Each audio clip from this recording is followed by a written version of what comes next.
हम सभी को पता है कि लाड़की बहन योजना के फॉर्म भरना शुरू हो गया है। इस योजना में महिलाओं को दर माह 1500 रुपए की किस्त जमा होगी। इस योजना को लेकर महिलाओं में काफी उत्साह दिखाया जा रहा है। इसी के तहत नागपुर के LIC कॉलोनी में इस योजना की फॉर्म भरने का कैंप लगाया गया है। इस योजना के फॉर्म भरने का कैंप गजानन निशितकर ने लगाया है। तो चलिए जानते हैं क्या कहना है गजानन निशितकर का। चांगला प्रतिसाद मिळतो आहे। हा पाचवा कॅम्प सुरू आहे माझावाला। त्याच्या अगोदरपर्यंत आमच्याकडे 550 ते 550 लाडली बहिणाचे फॉर्म भरले गेले आणि लोकांची लाईन होती। काही लोकांचे कागदपत्र पूर्ण नसल्यामुळे 15 वर्षाचे डॉक्युमेंट नसल्यामुळे त्यांना काही वापस करण्यात आले, पण त्यांचंही आता नवीन याच्यात त्यांचे डॉक्युमेंट करणं सुरू आहे। लिव्हिंगची झेरॉक्स हे ते मागवणं सुरू आहे आणि चांगला प्रतिसाद आहे। देवेंजीच्या माध्यमातून ही जी लाडली बहिणा योजना इथे लागू केली त्याच्यामुळे लोकांमध्ये उत्साह आहे। लोक उत्साहाने भरत आहे। सगळ्याच प्रकारचे लोक भरत आहेत। आतापर्यंत माझ्याकडे 550 फॉर्म टोटल आलेले आहे। आताही आमच्याकडे 5 कॅम्प आणखी बाकी आहे। आणखी 5-5.5 फॉर्म भरले जाते।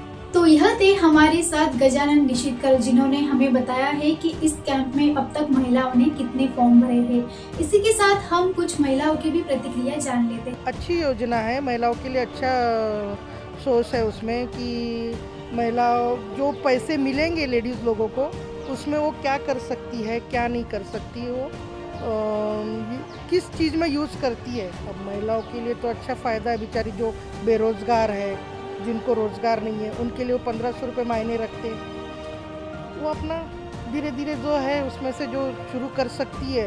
कोई बिज़नेस करता 1500 रुपये में, कोई और कुछ करता है, वो भी अच्छी है। वो भी योजना अच्छी है लड़कियों के लिए। पर मेरी एक रिक्वेस्ट है गवर्नमेंट से कि लड़कों के लिए भी फ्री शिक्षण, उच्च शिक्षण करना चाहिए। त्याच्यासाठी ते पण स्कीम ही चांगली आली आहे। जसे गावाखेड्यातल्या मुलींना जसं शिक्षणाला वाव नसतो त्यांना त्याच्यामुळे भरपूर फायदा होऊ शकतो आणि आता जे एज्युकेशन इतकं वाढलेलं आहे त्याच्यामुळे भरपूर जणांना लाभ घेता होत आहेत। तर याच्यामुळे सगळ्यांनाच लाभ घेता येईल। म्हणजे कमीत कमी लेडीज तरी समोर जातील। ज्या गरीब महिला आहे, ज्या म्हणजे धुणं भांडे करणारे आहे, काही आहे, त्यांना त्या 1500 रुपये जरी म्हटलं तरी एक महिन्याचा आधार होऊन जातो त्यांच्यासाठी। आणि भावाकडून एक गिफ्ट कसं मिळते तसं एक गिफ्ट मिळाल्याची त्यांना समाधानी वाटेल।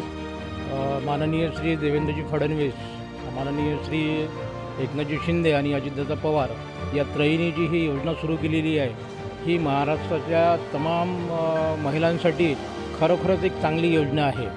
आणि या योजनेच्या माध्यमातून म्हणजे त्यांनी जे सांगितलं की एका घरी एक विवाहित महिला आणि एक अविवाहित महिला, आता याच्यामध्ये मला वाटते त्यांनी काहीतरी पुन्हा अजून बदल केलेला आहे आणि 2 ते 3 व्यक्तींना हा घरातला लाभ मिळणार आहे। तर महिलांचा आर्थिकदृष्ट्या काहीतरी उत्कर्ष या योजनेच्या माध्यमातून साधता येणार आहे आणि महिला सक्षम कशा होतील हा देवेंद्रजीचा जो ध्यास आहे।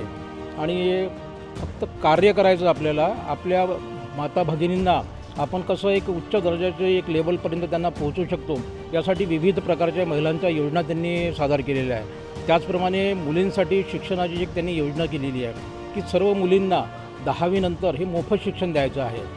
तसंच महाराष्ट्रात स्त्री शिक्षणाचा पुरस्कर्ता आहे सावित्रीबाई ज्योतिबा फुले या आपल्या आद्य शिक्षण पुरस्कर्त्या होत्या। तर त्यांच्या या महाराष्ट्रामध्ये देवेंद्रजींनी हा एक स्तुत्य उपक्रम सुरू केलेला आहे की महिलांना ज्याप्रमाणे 1500 रुपये देऊन हा जो त्यांनी उपक्रम आणलेला आहे, त्याचप्रमाणे मुलींनासुद्धा आर्थिकदृष्ट्या सक्षम करण्यासाठी, शिक्षणाच्या आपल्या पायावरती उभे होण्यासाठी, त्यांना शिक्षित करण्यासाठी आर्थिक परिस्थिती नसल्यामुळे मुली शिक्षण घेऊ शकत नाही, त्या मुलींनासुद्धा या मोफत शिक्षण योजनेचा चांगलाच फायदा होणार आहे। ही कुटुंबामध्ये एका किंवा 2 व्यक्तीला किंवा साधारणतः एक 3 व्यक्तीला हे अमाऊंट मिळणार आहे। पण 1500 रुपये काय होईना, एक फूल नाही फुलाची पाकळी आपण एक आधार म्हणून समजू शकतो आणि मानसिकदृष्ट्या ही मिळालेली रक्कम ही सक्षम करण्यासाठी निश्चितच उपयोगी पडणार आहे। तो यह थी लाड़की बहन योजना। इस योजना के अंतर्गत महिलाओं को आर्थिक लाभ मिलेगा और महिलाएं सक्षम होने में मदद होगी। ऐसे ही वीडियो देखने के लिए देखते रहिए लोकतंत्र मिरर।